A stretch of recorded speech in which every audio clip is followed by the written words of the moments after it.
Nell? Daddy, do you remember that neck lady? Yes. She's back. Hello everyone, welcome back to the channel. The movie Smokin' Aces has one of my favorite scenes in it, and it's when Ben Affleck and his team are plotting out how they're going to smoke aces, and the other team called the Tremors kind of drives past them in the background, loud music, and they're just like, what the hell? And then they come back and they just gun them down. And I was like, wow, they just annihilated them. But then it's Chris Pine. Chris Pine, before he was a big name, comes over and straddles Ben Affleck's dead body. And he starts using, like, puppeteering Ben Affleck's dead mouth and makes him say things and makes him forgive him for murdering him. We just at the wrong place, at the wrong time. So don't feel so bad, Chief.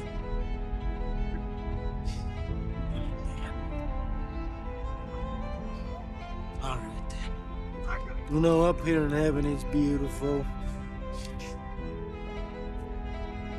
Really? You'll see up here someday. You think so?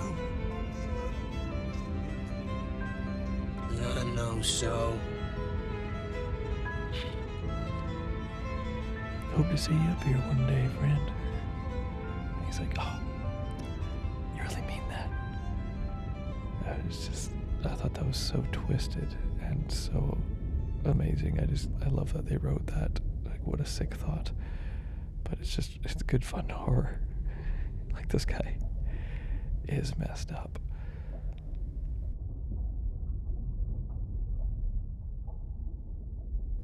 The next scene that I find, this one I find to be scary and sincere. The movie Source Code, starring Jake Gyllenhaal and Michelle Monaghan. Michelle Monaghan is great. I always liked her. She has a unique thing going on here in Source Code. She's just kind of odd and funny. But there's this moment where Jake Gyllenhaal is defeated and he knows he's about to die. And she's worried about him, and they're sitting on the train floor. And he's just kind of given up. And he asks her, you know, what could you do? If you could do anything, if you knew you were about to die, what would you do? And it's just a really sweet moment between these two. He knows that they're about to die, but he's not saying that. And they're just having this nice little moment together, and she's just like, what's the big deal, man? Like, she's just, you know, kind of innocent in this, and he's like talking about his dad and everything, and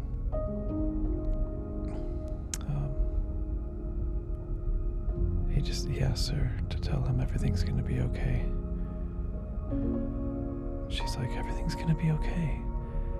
And then just this white, bright light flashes, and we just get this slow motion explosion coming towards them, consuming them and blasting them to the next life. And I just thought it was horrifying and kind of beautiful.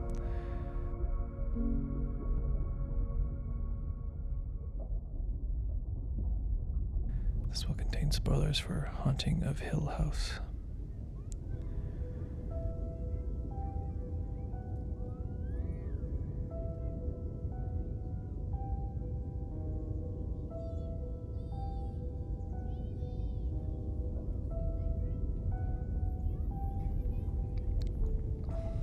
Ever since I was much younger, I always thought one of the most scary concepts was being in a house with the lights on, and it's happy and bright and it's warm and it's a good thing, and it appears that way, but in reality you're actually in a desolate, abandoned house in the dark. But from your perspective, it's all lovely inside. Me and my friends would joke about this from time to time, just be like, oh yeah, it turns out you're just like completely alone in the dark and no one's here, and I don't even exist. It's like kind of a running joke, but also I do find that to be one of the creepiest things that you can think of. Just thinking that you're totally safe and everything's fine, and you just couldn't be farther from the truth. So when I saw this sequence, I should say, in Hill House, when I hate that I can't remember her name. She was a good character in the daughter there, the bent neck lady. When she's just walking around this house and it's meeting with old family members, and she's just wandering through the dark. It's so impactful to me. But leading up to the main sequence, which I just really love, is when I have to look up her name. I have to look up her name because it's gonna bug me.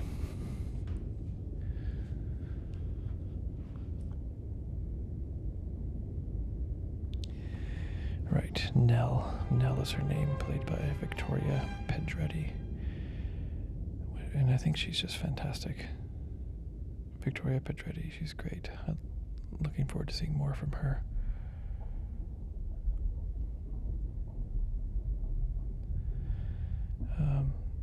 When she's walking through the house and comes to a part where she's coming down the staircase, and then her family's all lined up there.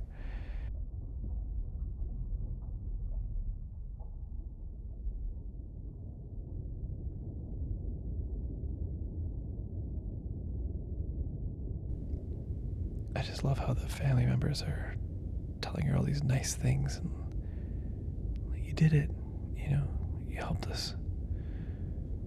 And how her brother Luke is like, I couldn't have got sober without you, Nell. Like, you're my freaking hero kind of stuff. And she's just like, this is so nice. And then her brother steps aside, and then there's her husband who is no longer alive, and he just turns around, he's like, hey. And then the look on Nell's face is just priceless. She plays that so well. Victoria is like just top tier acting here. And the song kicks in, Beautiful Day. And I just think it's the absolute perfect song choice for this. And the lyrics, I think, just go so well with this moment. And it's like, and she's so happy to see him, and it's almost like she just kind of doesn't even think about the fact that this can't be real. She just like accepts it.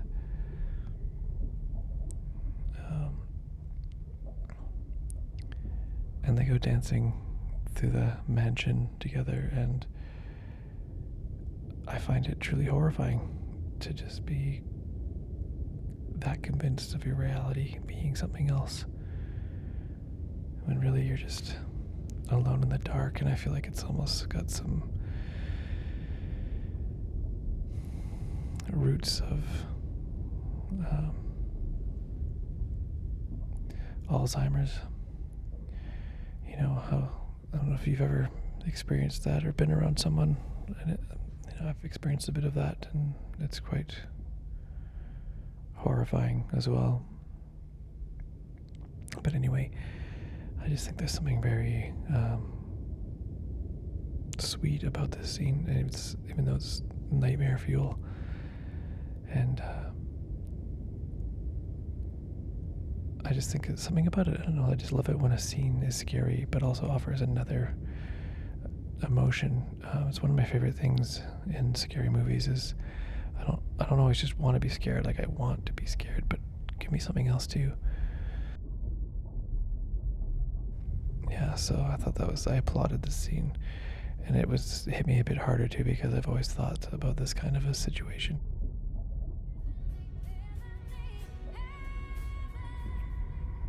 And the way the song is edited too, like where it cuts to the reality of the situation where she's dancing in the dark, and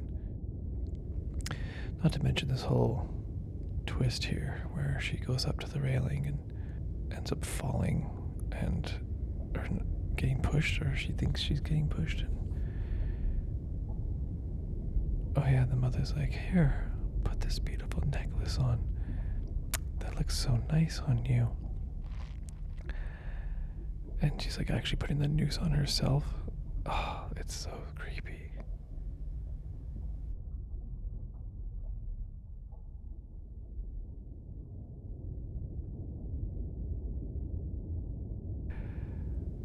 I just think it's so strong. Oh, the way that they do Nell, like dropping and hanging throughout her life. She is the bent neck lady. And the way she keeps dropping in through history was such a cool twist. I just think that time travel is such a awe-inspiring concept, and to use in film, I think it's so much fun. So I love a good time travel movie. My dad was the same way. We both just got so excited when a surprise time travel element was introduced to a story. And I just like how subtle this was, but how the impact of her death, like, haunts her throughout her life. Like, what a crazy idea. And when she's like realizing that she is the bent neck lady, and she's like saying things, I think she's like, no, no, no, no, no, no, no, no. I think she's saying no over and over again to herself because she's like still alive in a weird way, like ghost version of herself, and she's like seeing that she is the bent neck lady. What a nightmare. That show had some shots that like actually got to me, like creeped me out, where I was like, I don't know if I can do this. Like when the little girl's just like laying down and she like just opens her eyes and the bent neck lady's just floating above her.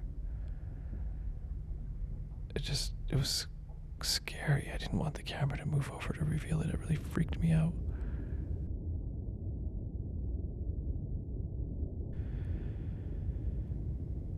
Yeah, this show had some great episodes, eh?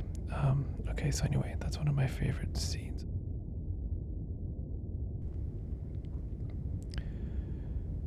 Now, on a similar vein, I'm going to talk about some spoilers here as well for Dream House. This will also contain spoilers for the movie Dream House. I just saw this about a year and a bit ago, right before my father died, and I didn't know about this movie, and it got bad reviews, and even Daniel Craig said he thought the movie was garbage. I don't know, it just worked for me though. Maybe it was what I was going through in my life, but I quite liked this movie a lot. Dream House, if you haven't seen it, just stop watching and go watch it, because it's so cool. They do the similar thing with the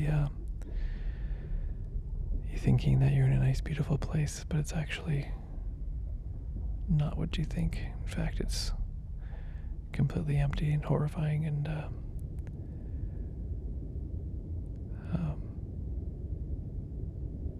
yeah, it just impressed me with Daniel Craig's performance here. I don't know, he said he really hates this movie, but I think this movie offers one of Daniel Craig's best acting moments. And yeah, major spoilers for the movie here, so don't watch it. Don't continue if you haven't seen it. But there is a scene where Daniel Craig is basically being told that his family is dead, and he thinks that they're alive, but they're dead.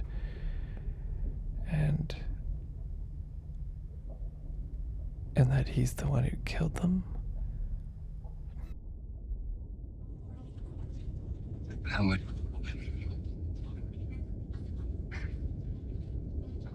That would mean that.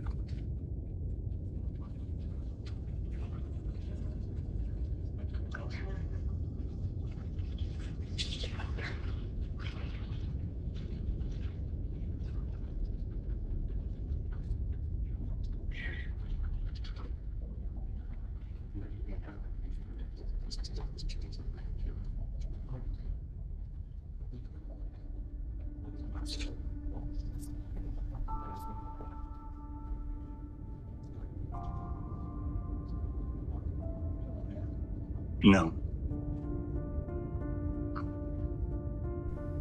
No. And it's just so heartbreaking to see someone who's so lost and broken. It's actually kind of horrifying. Just can't face it because it's too hard, it's too much. Just a fascinating aspect of the potential trauma that a person can go through and how it can show itself in a person's life and come out in these crazy, unique, twisted ways. So I thought that was also quite scary. The human mind is a fragile thing.